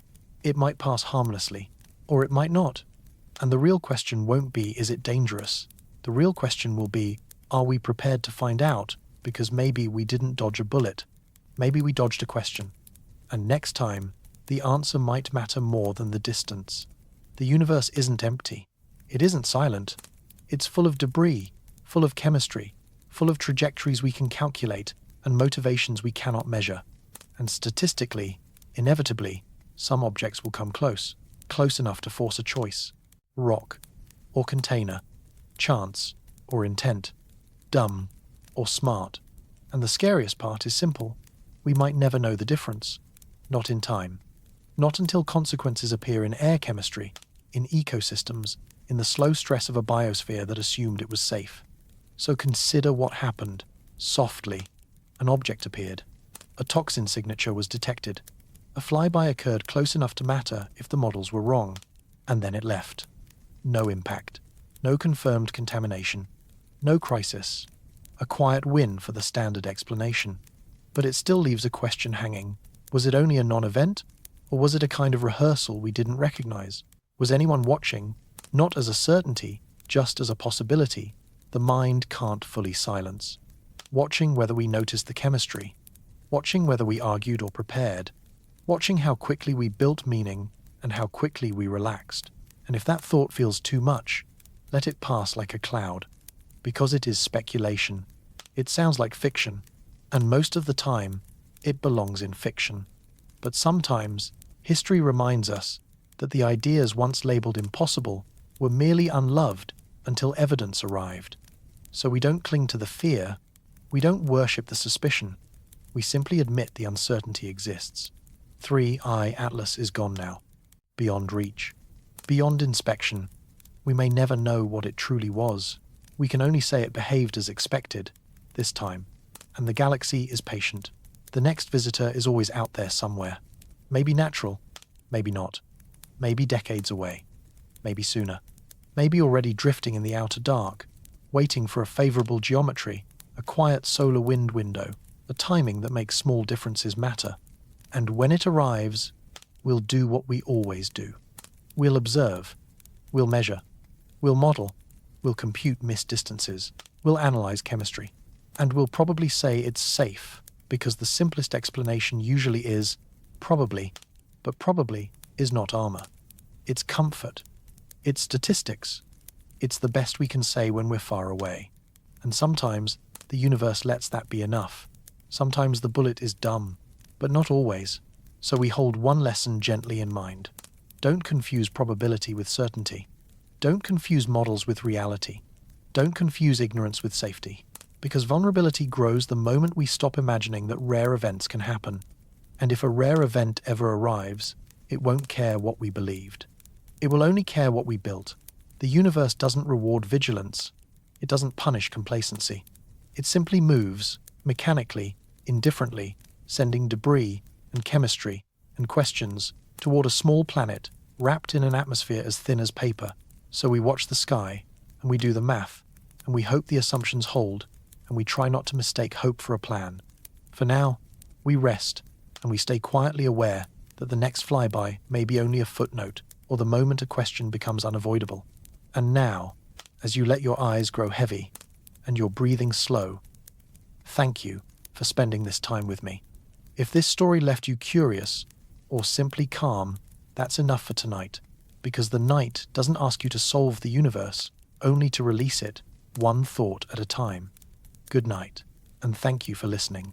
Until next time, Sleep gently, sleep deeply, and I'll see you again soon, here on The Sleep Journey.